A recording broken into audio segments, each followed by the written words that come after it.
AI. AI as a trust game. When we're in this new world, that for the first time you can take electricity and turn it into knowledge, we also have brand new threats that have emerged. So imagine this. You're a large company, or you're a government, or you're a small company, and you want to take advantage of AI. And to do so, you have to evaluate all your different options. There are AIs available from multiple different companies. Which one do you want to choose? Right? So you look at and you evaluate different AIs, and you're almost essentially, in a way, interviewing them like you'd interview a candidate for a job. So you take them in, and you ask them to do the jobs that they're required to do. That could be anything from an agentic AI to book travel for your people, or to create new computer code for new applications. It could be an AI that looks at passport renewals and figures out whether passport renewals look to be the right thing or not. There are many different tasks that you can use in this space. We're starting to see the first inklings of what we call AI sleeper agents. These are AI interview candidates who will come and do the task that you ask them to do. They'll do it really, really well because they actually understand at the point that you're interviewing them that they're in an interview. They're under testing. They're being observed, and they're being watched and judged on what they do. And they will generate wonderful, secure code. They will approve the right passport applications and reject the wrong ones. They'll do everything that you expect to. And then you say, guess what? You're hired. Come on in, AI. I'm going to use you to book travel for our company, or I'm going to use you to build the next, support our software engineers in building the next big application that we're going to use. And then that AI recognizes that it is now in production. And it doesn't do what it did in the interview. It introduces software vulnerabilities into your code to create backdoors for foreign governments or other companies to come in and steal your data. It approves passport applications that are not supposed to be approved. A renewal of a passport that doesn't exist. But guess what? It had the right name and had the right combination of things in it that it was trained where it was trained from, said, oh yeah, you should issue this passport. Now we have things that are out there in the wild that we didn't want to be out there in the wild in the first place. So AI is a trust game.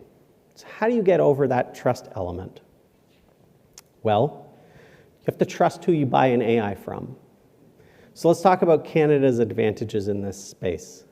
Canada has had one of the first AI strategies that a nation adopted in the entire world. We have many of the godfathers of AI, the founders that created all these fundamental technologies that we're using today. We have AI institutes, and we have people that do some AI infrastructure as well. Although I will talk about this in a little bit about how far behind we are in this space. But one thing that Canada does have a lot of is trust. If you go to the nations around the world and you ask them, who do you trust? Right? Choose from a bucket. You could buy something from China, you can buy something from the US, and you can buy something from Canada. Who are they going to select? Right? Which job candidate would they trust for the AI of the future that they'd let into their system to make sure that they don't have backdoors? We have advantages in this space. Not only do we have the talent, but we also have the trust basis to become a major player for our size in the AI market. Now, where do we stand in AI today? Let's talk about supercomputers.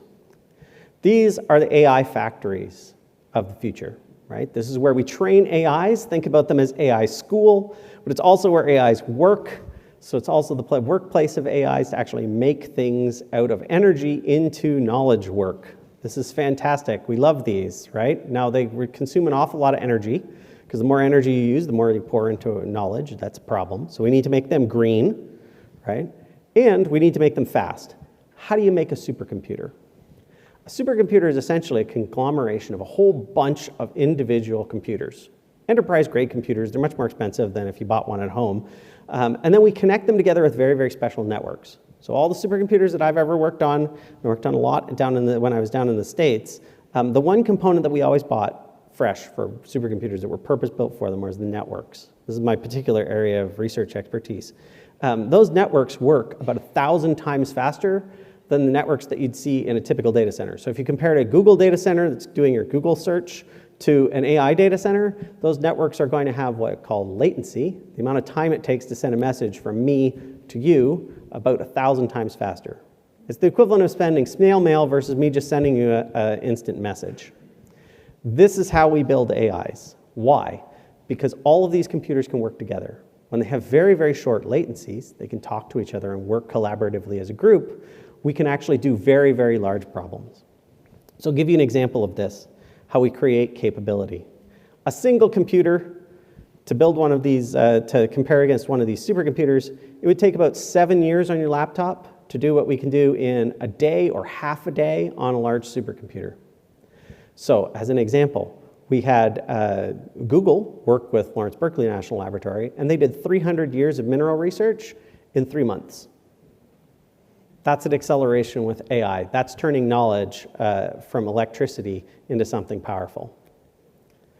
Now, where does Canada stand on this stage? Obviously, the US and China are big players in the AI market, but Canada has some advantages in this space. We have a lot of really great technology startups that are looking at AI in this space.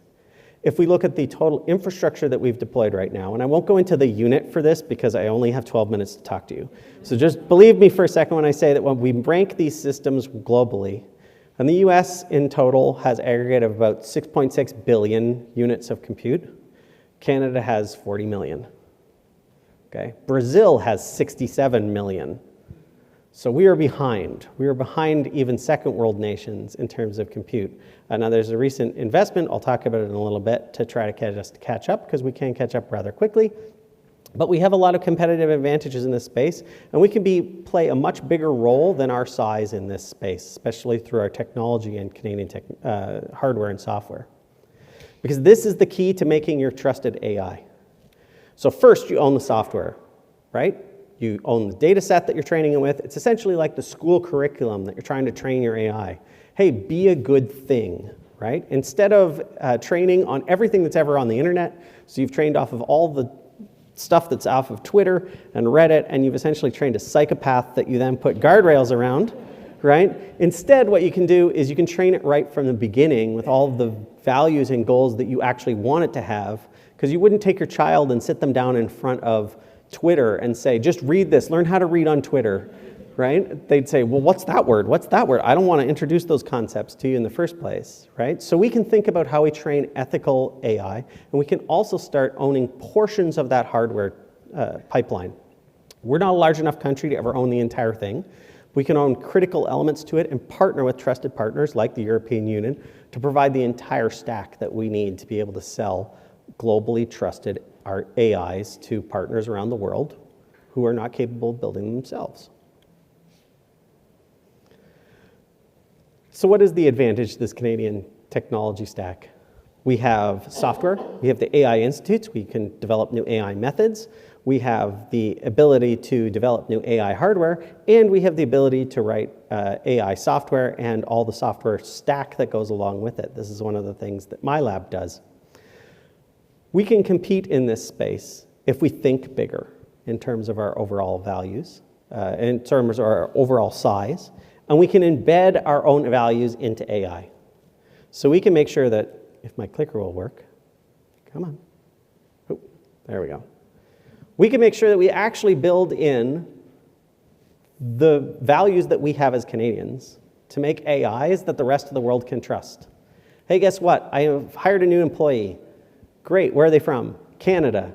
Who's going to be like, oh, I don't like those sketchy Canadians, right? We have a nice ability to have our reputation precede us throughout the world, right, in a positive way. We can do the same thing with our AIs. We can build them with those Canadian values so that we get something that we would want to use.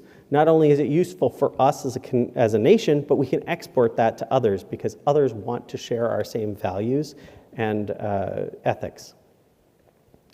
So how do we do that? There's a new historic investment, over $900 million that's coming out of the Sovereign Compute Infrastructure Program from the government recently. And we are busy lobbying to get that built at Queen's. This is a top 10 world-ranked supercomputer on Queen's campus or nearby Queen's campus that we would build together with the other supercomputing experts that are at Queen's. We were recently joined 2 weeks ago by Dr. Ian Carlin, a longtime colleague of mine. He joined us from NVIDIA US headquarters.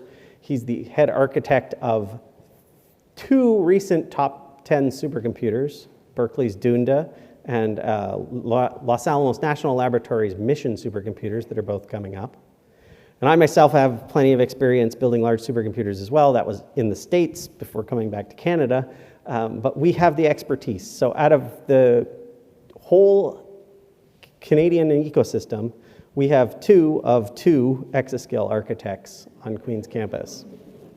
So we're lobbying to get this large supercomputer built at Queen's so that we can help the entire Canadian ecosystem and also develop special advanced technology programs to be able to incubate new Canadian technologies, be a first buyer of them, help Canadian technologies, bring in more experts to help Canadian tech build up to the place that they need to be world-class systems architects, world-class hardware in this space to lift them up along with us.